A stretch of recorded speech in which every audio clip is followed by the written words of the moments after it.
In his book, Deals from Hell, Robert Brunner said that there are 6 factors that lend traction in understanding the cases of M&A failure.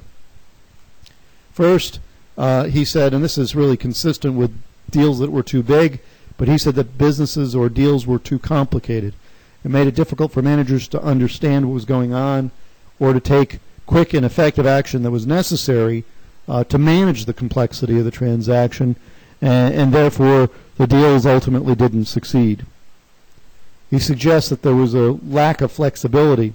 There was little slack or a lack of safety buffers in the company, which meant that problems in one part of a business system would radiate to others. So if you were to take a company over in the form of an acquisition, but your own company is really operating sort of at its peak capacity already, taking in that additional company may overburden your capabilities, whether it's technology, whether it's other operational capabilities, and as a result, the lack of flexibility in your own system may ultimately result in a breakdown in the overall success of the transaction.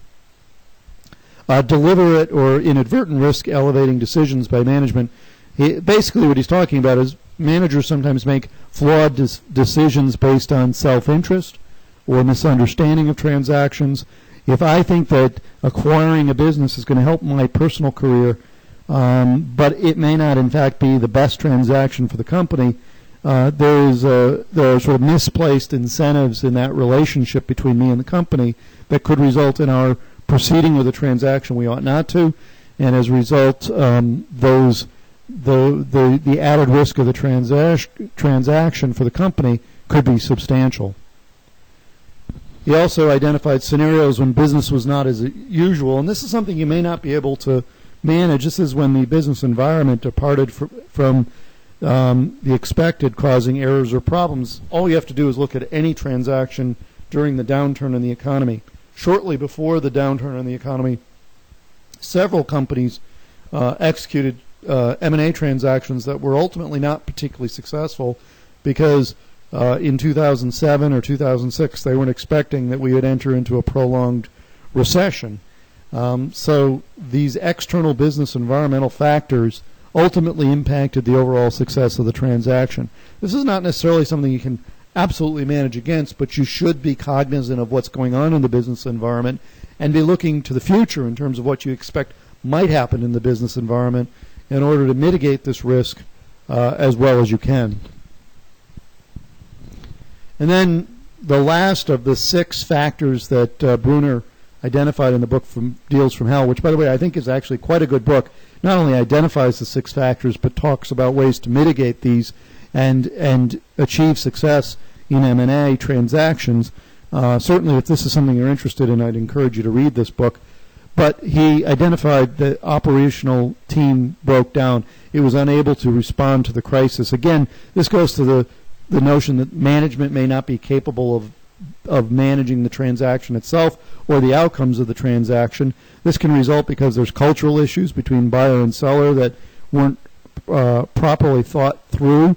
And so if there are disparities in terms of the expectations of one culture versus another, you end up with some significant challenges in terms of integrating the two cultures effectively, and then the operational team does in fact break down. There may be unresolved political issues that could be in one company or the other or in both companies. An example would be if it was unclear who was going to take on the leadership role, say in a merged environment following the merger, and you had 2 CEOs who effectively, or 2 management teams that effectively believe that they will retain overall management responsibility for the company, you're going to have some inherent political challenges in terms of sorting through who's in charge and who isn't. And then overwhelming stress can break down a team. M&A transactions are extraordinarily stressful. People lose their jobs, and some people who didn't want to stay on because they've been given incentive bonuses to stay on. There's an extraordinary amount of work involved. Integration is an extraordinarily complex process, and that stress can lead to literally physical breakdown in terms of the people on the team, which can then lead to a breakdown at the operational level. So these are all factors that can lead to transactions that do not work out as you would have expected. So with all of those risks and some of the factors that particularly Bruner described in his book, what are some of the attributes of a successful M&A strategy? Here's a few, and the book goes through these. I'm not going to spend a lot of time on them. Again, I figured that probably the thing to highlight in this lecture is really the kind of the risks. We augment the risk analysis using some of Bruner's analysis. But I think it's important for you to think about these, and certainly as you consider M&A strategies in any assignments for this course, but more fundamentally when you're out in the business world. So in the case study, the project team case studies for this course, or later on in your life, you ought to be cognizant of the fact that there are a significant number of factors that can create risk, and you should be able to articulate, if you recommend an M&A strategy, you should be able to articulate what the risks are for that particular proposed M&A transaction, and then you ought to be able to identify those things that you're going to do to mitigate that risk. And here's a few of the things, some of the attributes that sort of go with a successful M&A strategy, and these are some of the things you might want to consider as part of your risk mitigation approach to M&A.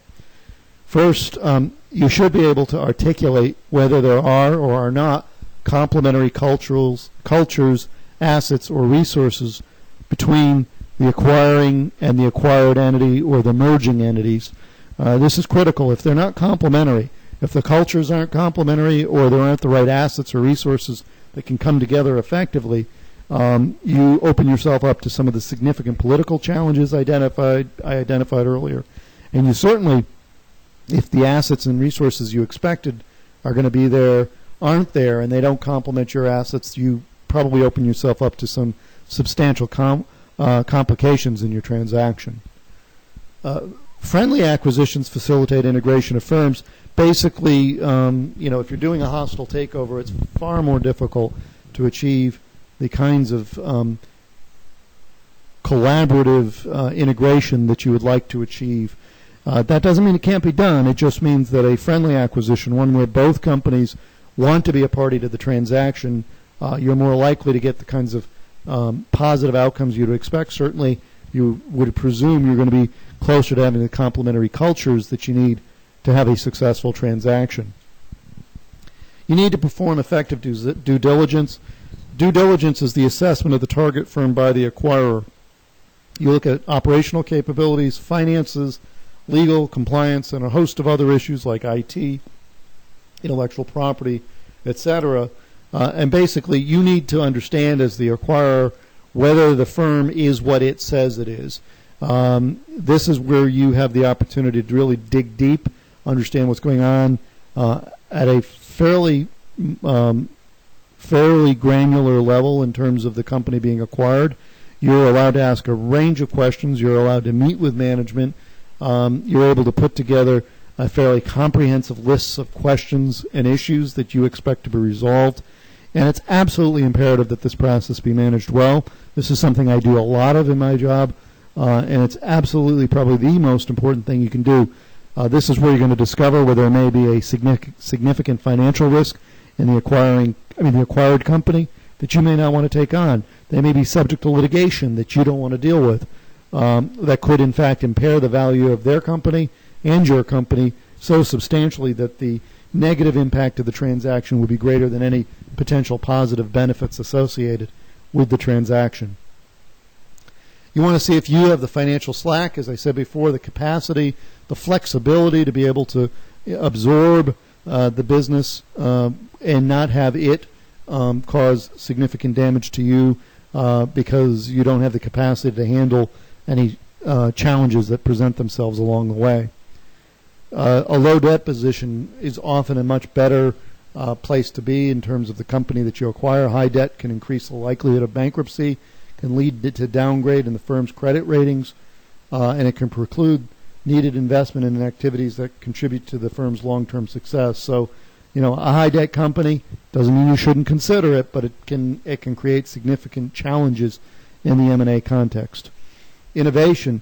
You want to look at companies that you think can enhance your capacity to innovate.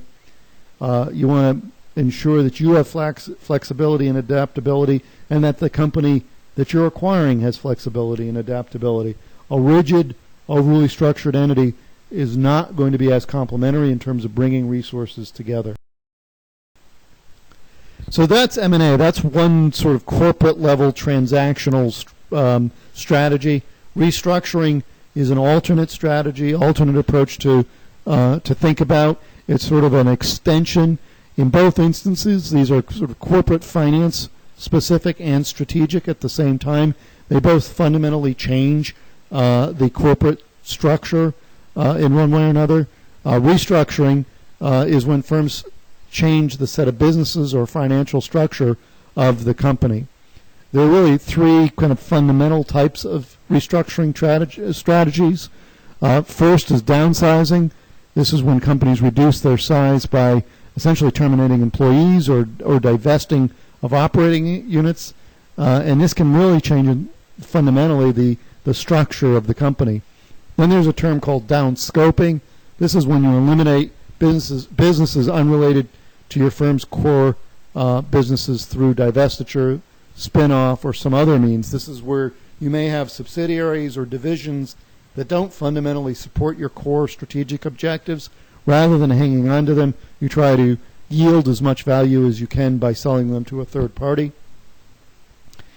And then the third restructuring transaction is a leveraged buyout. This is where borrowed funds are used to pay for all or most of the purchase price. That's the definition of leverage is debt, and it can be for an entire company or a division. A public company goes private because the company ends up in the hands of a small group of investors as a result of an LBO. A management buyout is when incumbent management initiates the deal using debt.